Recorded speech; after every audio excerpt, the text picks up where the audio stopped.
Shalom Bapak Ibu yang dikasihi di dalam Tuhan Yesus, jumpa kembali dengan saya di dalam Renungan Malam. Pada malam hari ini saya ingin membahas satu tema yang mungkin sudah terlalu sering kita dengar, perselingkuhan rohani. Bapak Ibu yang dikasihi di dalam Tuhan, pada waktu kita mendengar kata perselingkuhan, apa yang ada di dalam pikiran kita? Itu mah udah biasa. Bosen itu lagi. Wah, ketahuan nih. Ada banyak ya pandangan kita atau respon kita ketika kita mendengar kata perselingkuhan. Tetapi ini yang ingin kita bahas adalah perselingkuhan rohani. Apa artinya perselingkuhan rohani? Selingkuh itu kan artinya mendua hati, ya, mendua hati, mentiga hati dan sebagainya. Jadi ketika kita sedang berjalan dengan si A, menjalin hubungan dengan si A, tetapi di belakang si A, kita menjalin hubungan yang lain dengan si B, si C, si D, dan sebagainya. Itulah perselingkuhan. Mendua hati, mentiga hati, memempat hati, lebih dari satu hati kita miliki. Itulah perselingkuhan. Lalu apa yang dimaksud dengan perselingkuhan rohani? Perselingkuhan rohani adalah ketika kita menjalin hubungan dengan Tuhan, tetapi di sisi lain, kita mulai meninggalkan Tuhan dengan mencari kesenangan-kesenangan diri atau memuaskan apa yang kita inginkan di dalam kehidupan kita selain daripada Allah. Jadi perselingkuhan rohani ini berbicara tentang umat Allah. Perselingkuhan rohani berbicara tentang sekumpulan orang yang percaya kepada Allah, tetapi di sisi lain hatinya mulai mendua. Inilah perselingkuhan rohani. Dan ini terjadi di dalam kehidupan bangsa Israel. Jadi kitab Yeremia, yang saya akan bacakan Yeremia pasal 12 ayatnya yang pertama.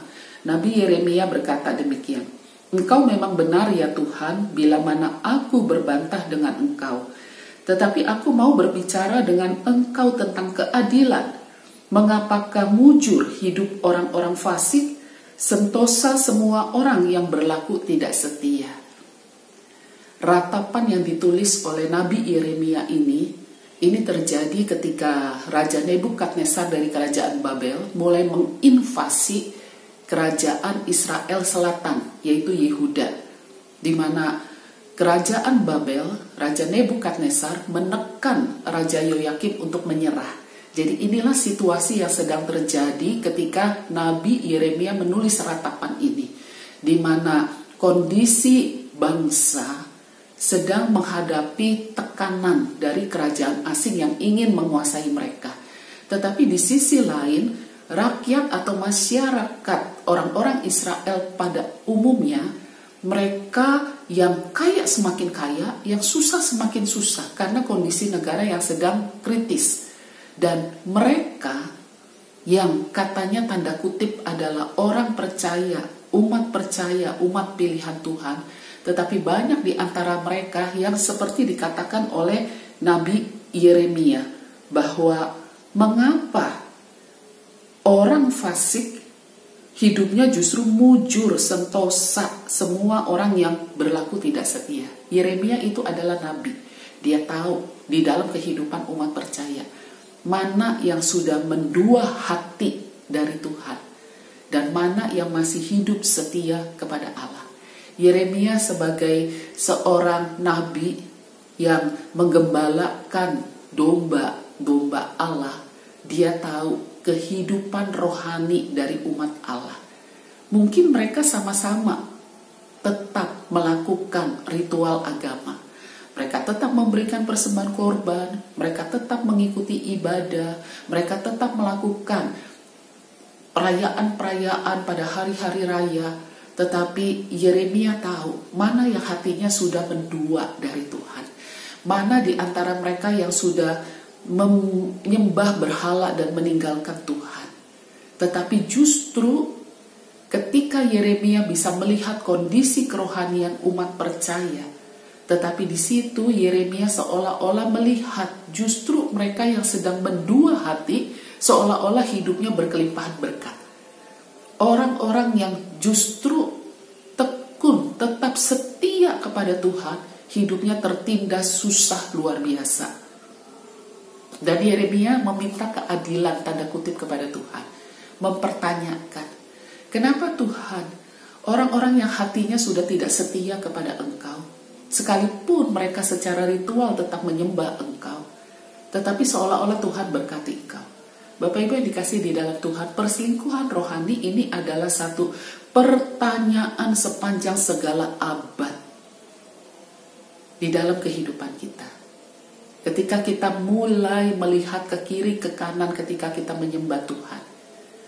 Tuhan, mengapa Engkau tahu hati saya tetap setia kepada Engkau, tetapi mengapa orang-orang yang sudah tidak setia lagi kepada Engkau? Meskipun di dalam gereja saya masih melihat dia, tetapi saya tahu bahwa hati mereka sudah mendua, tapi seolah-olah Tuhan memberkati mereka.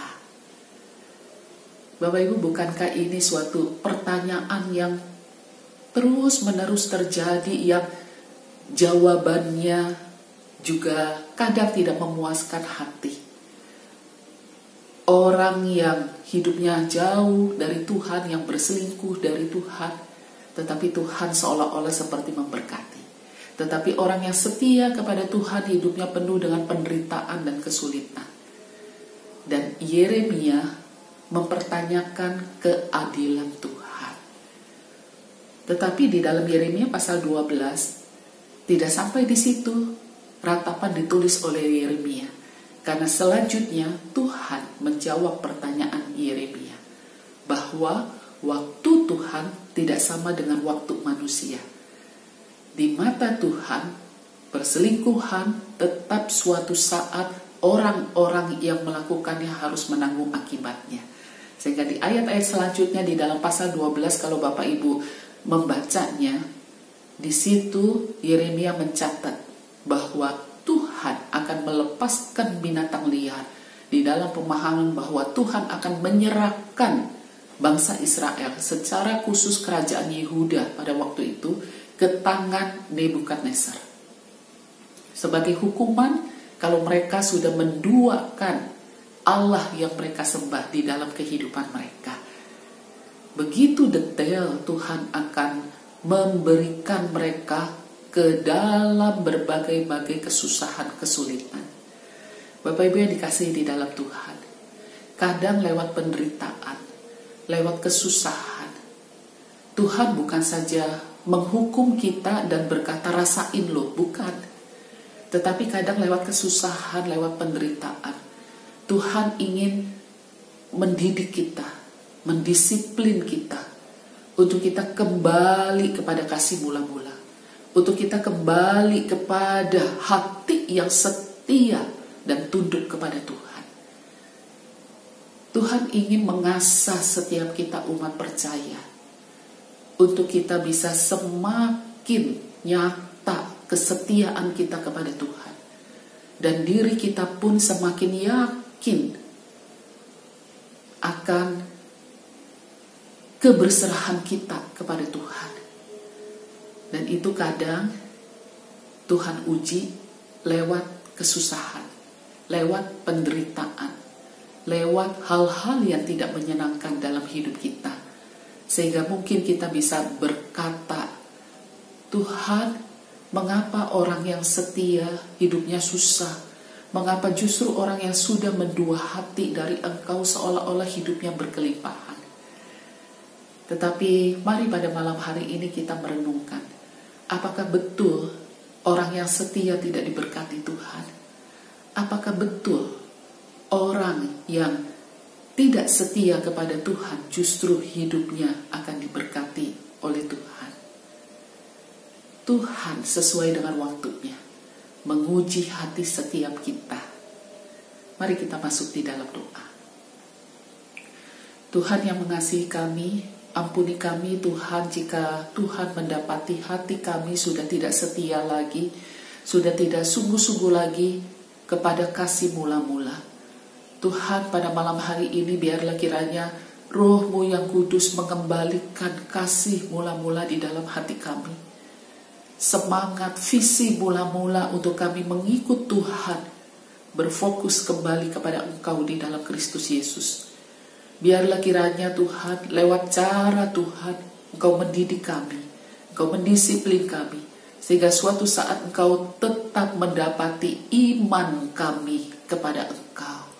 Tuhan, kami rindu sampai pada akhirnya ketika bertemu muka dengan Engkau, Engkau tetap mendapati kami setia di hadapan Engkau.